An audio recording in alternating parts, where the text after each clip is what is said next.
Hello everyone, hope you all are doing well today. Our today's topic is chapter 14 of भारतीय न्याय संहिता, जिसमें आज हम false evidence and offences against public justice की बात कर रहे हैं। आज सेक्शन 229 के साथ हम अपने सेशन को कंटिन्यू करेंगे, जो कि बात करता है पनिशमेंट फॉर फॉल्स एविडेंस। यहाँ पे सिंपली बात की गई है कि इन जुडिशियल प्रोसीडिंग में अगर जो आप फॉल्स एविडेंस दे रहे हो तो अप टू 7 साल की सज़ा और फाइन मिलेगी, और अगर अदर केसेस में आप ऐसा कर रहे हो तो अप टू 3 इयर्स और फाइन देना पड़ेगा।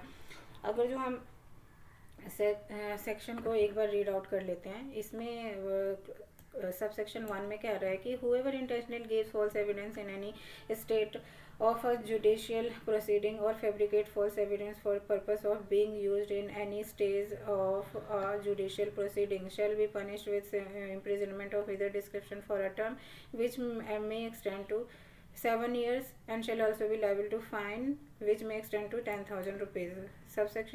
Section 2 में कह रहा है कि whoever intentionally gives or fabricates false evidence in any case other than that referred to in subsection 1 shall be punished with imprisonment of either description for a term which may extend to 3 years and shall also be liable to fine or 5,000 rupees. Explanation, दो explanation है। First explanation कहता है कि a trial before a court martial in a judicial proceeding. Explanation 2 कहता है an investigation directed by law preliminary to a proceeding before a court is a stage of judicial proceeding though that investigation may not take place before a court. Illustrations है। First illustration यहाँ पे कहता है कि in an inquiry before a magistrate for the purpose of ascertaining whether judge ought to be committed for trial makes on oath a statement which he knows to be false. As this inquiry is a stage of a judicial proceeding, A has giving false evidence. यहाँ पे क्या बोल रहा है कि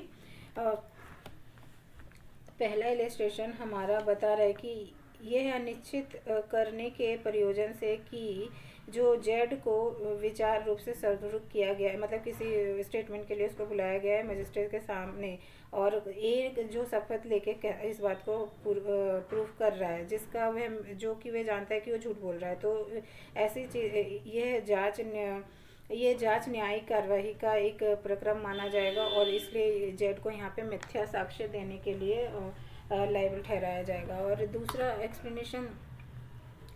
explanation जो है 3 है, वो कहता है an investigation directed by a court according to law and conducted under the authority of court is stage of a judicial proceeding. यानी इन्वेस्टिगेशन जो कोर्ट के अकॉर्डिंग किया गया है, लॉ के अकॉर्डिंग कंडक्ट करवाया गया अथॉरिटी ऑफ कोर्ट के द्वारा, तो वो स्टेजेस ऑफ जुडिशियल प्रोसीजर माना जाएगा, और though that investigation may not take place before a court. Illustration में यहाँ पे सिंपली स्पष्टीकरण 3 में कहा गया न्यायालय द्वारा विधि के रूप के अनुसार न्यायालय के प्राधिकार के अधीन संचालित आवेक्षण न्यायिक कार्यवाही का एक प्रक्रम माना जाएगा, चाहे वह अन्वेक्षण किसी का न्यायालय के समक्ष हो या ना।